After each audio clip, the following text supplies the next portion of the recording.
of the International Secret Police. Ceiling zero, ceiling zero, ceiling zero, ceiling zero, ceiling zero.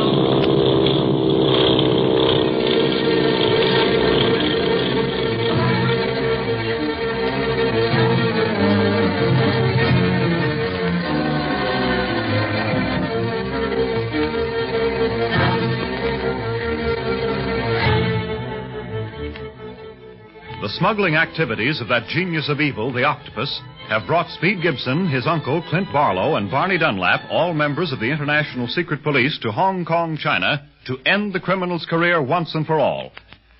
The boys have been invited to dine with Dr. Kingsley on their first evening in Hong Kong.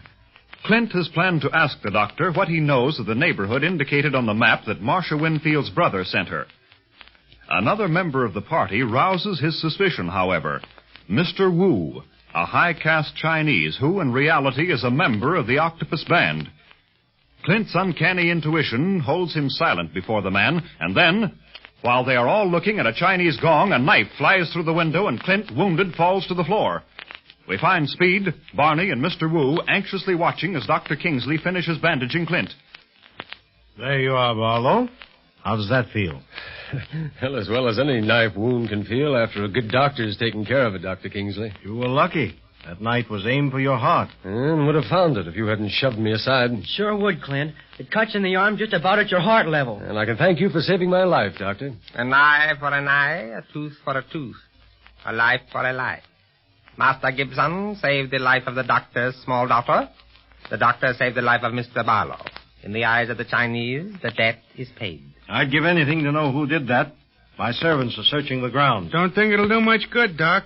That knife-throwing act smacks of the octopus, and you never find anybody who done anything when the smoke's cleared away. You were near that window when it happened, Barney. Didn't you see anything? Wouldn't I have yipped if I had? I was admiring the window itself, not looking through it. Ah, yes, the Chinese moon window, large and round, so as to let as much of the moonlight in as possible. A charming legend is written about the moon window. If you'll pardon me, Mr. Wu, I'm more interested in the legend about this dragon knife than in that of the moon window right now. Oh, quite so. The dragon knife was once only the property of royalty. The old empress, Tzu-Tsi, born Lan Kui, had several. Her favorite was made of pure gold studded with pink jade and diamonds. Well, the Boxer Rebellion did away with the old empress and her autocracy. Yes. But the dragon knives live on. They are only used on those of high standing. Oh, you take it as a compliment to be punctured with one of those sabers, huh? In a way, yes. It is an honorable death. Well, I don't see anything honorable about a knife being thrown from the dark. I think the octopus and his gang are nothing but a bunch of cowards. You're right, Speed, and if that knife had been poisoned, as they so often are, that scratch on the arm would have been the end of your uncle. It was almost the end of Miss Marcia. She just about fainted when she saw Clint go down. Yeah, it's too bad she and Jean had to see that. You did the right thing and sent him to Jean's room while you bandaged Clint up, Doc. It's a bad business. I spoke to Miss Winfield about staying on as Jean's governess, but she said that she had business to attend to elsewhere. I don't like to see her going about China alone, not with this octopus organization at work. Yes, it would be better if she stayed here with Jean for the time being. And what are you going to do, Mr. Barlow? Do? In regard to this octopus? Mr. Wu, I haven't the slightest idea.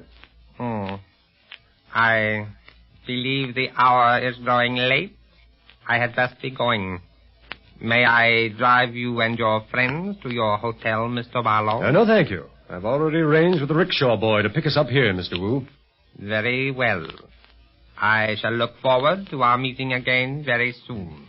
Well, I'll see you to the door, Mr. Wu. Thank you, Good night. Thank you so much, Doctor, and good night. What do you think, Clint? I know the octopus isn't wasting any time in trying to get me out of the way. Are you going to cable the chief? No. Not until we talk to our tea merchant tomorrow morning. By the way, why did you tell Wu we had a rickshaw boy calling for us? That's not true because we didn't know when we'd leave. I told Mr. Wu that because, first, I didn't want him to know at what hotel we were staying. Second, I wanted some time alone with the doctor. And third, we're not going to the hotel tonight. We're going to stay right here. Here? That don't make sense. More sense than you can get through your thick head, old pal. I've got a hunch that whoever threw that dragon knife is waiting somewhere along the Langsu Road with some other assassins. Suffering wang doodles. Gee whiz. Exactly. And now, as soon as the doctor returns, I'm going to show him our map and see if he recognizes any of the streets marked. The octopus isn't wasting any time. Neither will we.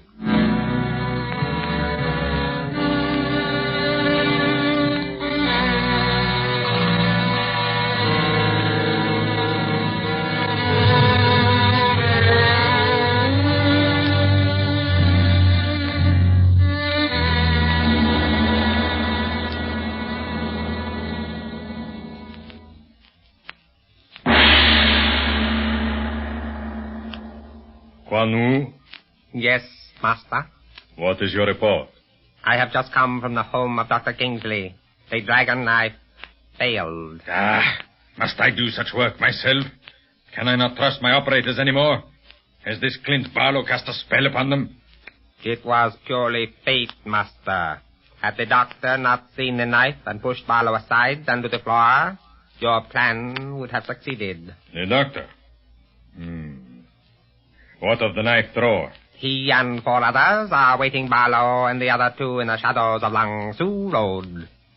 I asked Barlow if I might drive them to their hotel, but he refused, saying that their rickshaw boy was calling later. They will not get past our men. And the Winfield girl? The doctor wanted her to stay on at his home as governess for the child, but she has refused. She said she had business elsewhere. I will not tolerate her interference. I know what men will do, but women, never. She must be removed. Yes, Master. But I shall attend to her later. Just now, since you have brought me so much information, Kwanu, I shall retaliate. The octopus should tell you some things you do not appear to know. I listen, Master. I have information that Clint Barlow, Speed Gibson, and Barney Dunlap are not staying at Fowler House as you thought. No, but they led me to think that they would. May I remind you, Wu, that you are not dealing with ordinary detectives. The International Secret Police do not take kindly to suggestions from strangers. I begin to understand. They are staying at the Golden Lotus. The Golden Lotus? I have sent operators to the hotel to await their coming. But this does not satisfy me. I know Clint Barlow too well to think that he is missing anything that is going on. What do you mean, Master? As you know, that shipment of slaves from Hong Chow is coming down the Siang River tomorrow night. I want nothing to interfere with their transfer to the freighter here at Hong Kong. Nothing will, Master. They are coming on a flower boat. No one will dream, seeing dancing girls and blossoms above, that slaves are below the deck. Perhaps. But I will make sure that no one will dream anything. Not only will my men go to the Golden Lotus tonight, but await the coming of the secret police. But I am sending some to Dr. Kingsley's home, just in case Barlow decides to spend the night there.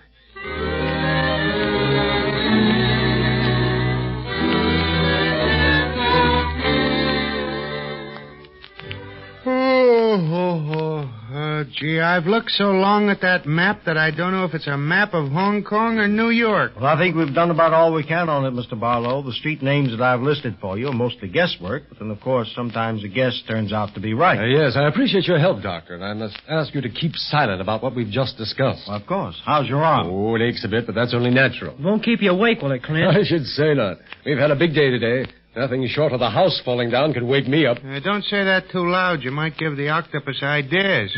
Well, I believe you're as safe here as you would be any place. The octopus couldn't possibly know that you've decided to spend the night here. Yeah, we're very grateful to you for allowing us to stay, Doctor. Well, on the other hand, it is I who am grateful.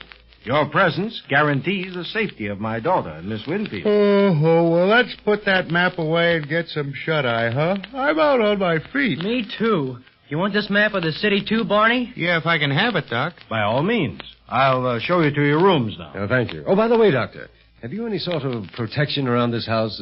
Burglar alarms or something similar? No, I haven't, Barlow. I never felt any need for them.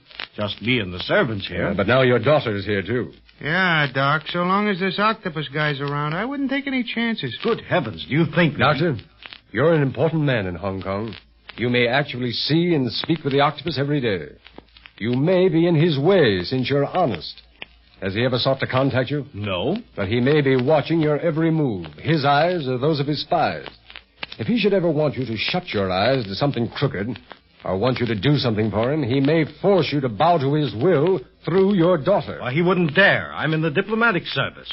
I have full protection from the government, and the added protection of being an American citizen. The octopus recognizes no boundaries, Dr. Kingsley. The world is his chessboard, and those who stand in his way are pawns and kings to be moved as he wishes. Yeah, but his game is a lot rougher than chess. Hey, where you going, Speed? Just over here to the moon window, Barney.